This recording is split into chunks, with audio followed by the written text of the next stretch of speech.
Kecil tapi berani. Perdana Menteri Datuk Seri Anwar Ibrahim berpandangan pelancaran drone oleh Iran terhadap Israel merupakan tindakan yang sah berikutan serangan biadab rejim Zionis terhadap kedutaan Iran di Damsyik. Bagaimanapun, Anwar berkata Malaysia berpuas hati dengan jaminan yang diberikan kerajaan Iran bahawa ia tidak akan mengambil apa-apa lagi tindakan kecuali diserang oleh rejim Zionis Israel. Pelancaran drone-drone oleh Iran merupakan tindakan yang sah berikutan serangan biadab oleh rejim Zionis Israel terhadap kedutaan Iran di Damsyik. Bersama negara-negara bertamadun yang lain, Malaysia menggesa rejim Zionis Israel untuk tidak mengambil apa-apa lagi tindakan balas yang akan memburukkan lagi keadaan tegang di Timur Tengah. Terdapat tanda yang jelas bahawa masyarakat antarabangsa tidak mahu melihat keadaan yang lebih buruk lagi. Menurut PMX, setakat ini perkembangan di Timur Tengah hanya memberikan kesan yang kecil kepada Malaysia. BSKL dibuka dengan kejatuhan yang amat kecil yang mencerminkan tren serantau.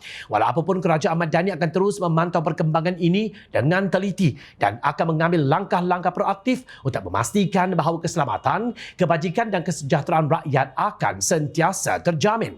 Kepentingan negara akan sentiasa menjadi matlamat utama. Jelasnya seperti dilaporkan Malaysia kini. Menurutnya, kunci penyelesaian kepada isu ini ialah penyelesaian serta-merta yang adil terhadap keadaan yang tidak berkemanusiaan yang melanda Gaza. Oleh itu, perhatian masyarakat antarabangsa mesti ditumpukan kepada isu ini tanpa gangguan lain. Gencatan senjata yang berkekalan mesti diwujudkan untuk membolehkan bantuan kemanusiaan disalurkan, tegas beliau.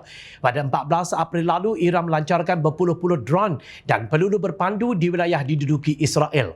Kor Pengawal Revolusi Islam Iran atau IIRGC berkata ia turut melancarkan peluru berpandu balistik pada sasaran tertentu di Israel sebagai sebahagian daripada Operation True Promise. Pelancaran drone itu sebagai tindak balas serangan Israel ke atas konsul Iran di Damsyik pada 1 April yang mengorbankan 7 pegawai pengawal termasuk 2 komander kanannya.